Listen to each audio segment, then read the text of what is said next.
Hey there fellow creators, Ben here from Cinder Studios, and this week I want to talk about 5 different art papers that regardless of your skill level as an artist, you should probably have at least some of. Stick around.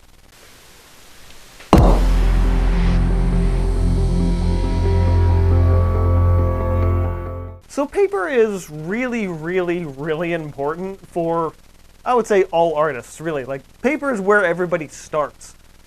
Grab a piece of paper, you grab a pencil, you get started. But, like, what types of papers and why are these particular 5, I feel, are the ones that I think are the most vital for every artist. So the first of these papers is newsprint.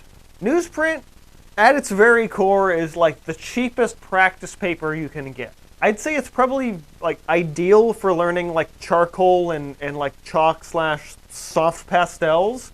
But if you need something that's big that you can really practice on, newsprint is basically the paper to get started. And a lot of times, especially I would say for like figure work, you want to work large, you want to work big, you want to start practicing with your elbow and shoulder movements to really get used to your 4 joints of drawing. And for that, working large and early is a good thing. And newsprint, like even a pad like this, which is a 14 by 17 inch, is a really great way to go big without breaking the bank. You can go large and go cheap and still have really effective practice. The next paper I recommend is some drawing or sketch paper, leaning towards the drawing side of the papers, not so much the sketch side of the papers, but you know, you get the idea. What's great about drawing and sketch papers is that you can, again, like newsprint, work very large and relatively cheap, and it really frees you up to make those bigger decisions without breaking the bank. Personally, I think if you're going to be working with ink or graphite, which is, I'd say, in the grand scheme of things, the most basic mediums that you can work with for drawing, a big drawing pad really goes a long way. Again, it's cost effective, it really gets that balance between quality paper and still being a reasonable price. What's also really great about drawing paper, I mean, all papers you can do this with, but I think cost-wise it's more effective for drawing paper, is that you can just buy it in giant rolls. I've actually never opened this. I've had it for a couple of years, but because it's the same paper that's in the big pad. But like, if you really want to like talk about cost to value and ratio and stuff, just get yourself a giant roll of it. You get the quality of the paper without having to worry about like, oh, there's never enough paper. But granted, of course, you have to have the room to do this too. Next up, we have a quality paper that I always come back to, and that is bristle paper.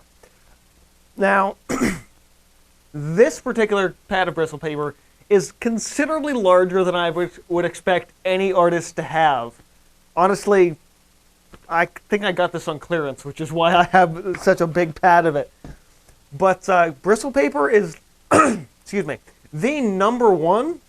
I would say, like, I'm making a serious finished drawing paper, that's the one I'm going to grab. Bristle paper is amazing for basically any dry media, and even, to some degree, some wet media, too.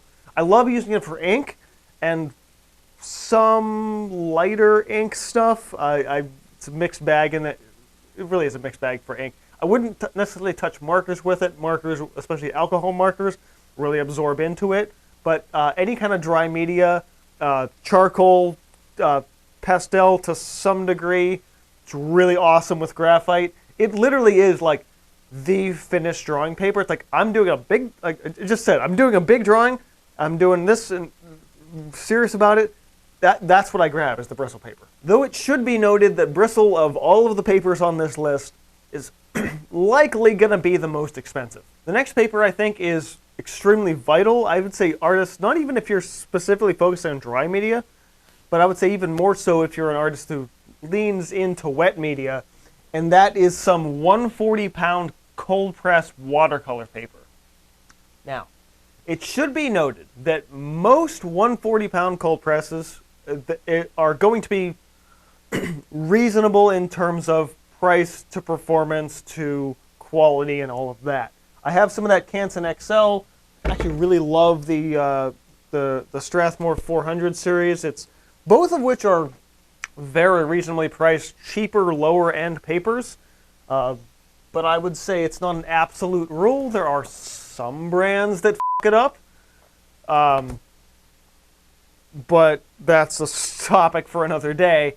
But some general 140 pound, honestly, I will say some cheaper 140 pound cold press tends to be better than some of the more expensive 140 stuff I've actually bought in the past. While 140 pound watercolor paper certainly holds up to dry media, the tooth and texture of it is not necessarily ideal for that.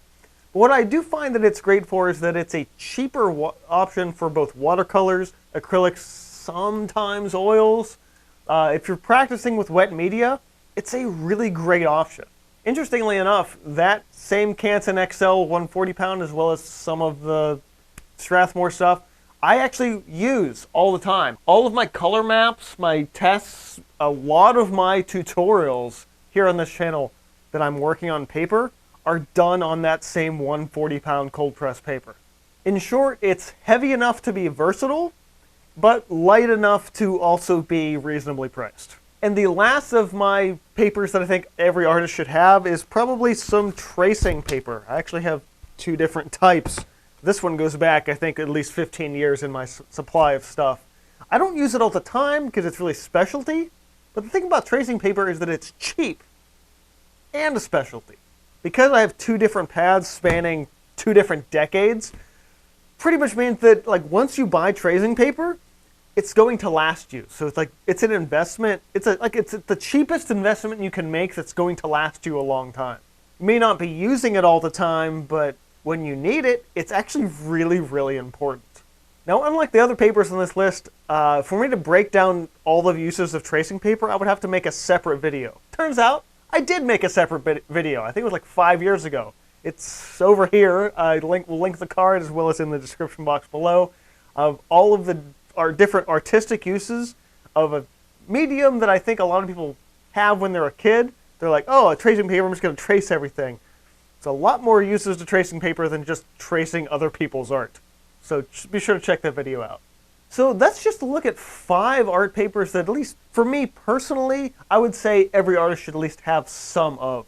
Again, I would say, for one, the bristle paper, again, you don't need a giant pad of it. You can get a little 9x12 and be totally fine with it. But for the other ones, getting big pads, especially for like drawing paper, newsprint, I would say even the watercolor paper, you could probably amp up your size a bit, again, if you have the space in your studio personally. But always amping up the size of your paper allows you to, it frees you up, allows you to work larger and looser in a lot of ways. And I think that's a really valuable thing for artists of any level. But I am curious if any of you guys have thoughts on what papers you think are really essential. Did I miss something here? Are my 5 not what you would have chosen? With that stuff in mind, let me know your thoughts in comments below. As always, I love hearing from you guys. I love hearing what your experience is like as an artist and how that completely differs and can very much differ from what my experience is as well. Maybe you don't use any of these papers. Maybe you use a completely different set. So what are your 5? As usual, if you enjoyed this video or learned something or want to show your support, hit that like button, get subscribed if you're not already. Check me out on social links in the description box below, including the community Discord. That's all the things I think I need to say. Keep on creating. This has been from Cinder Studios, and I will see you guys next time.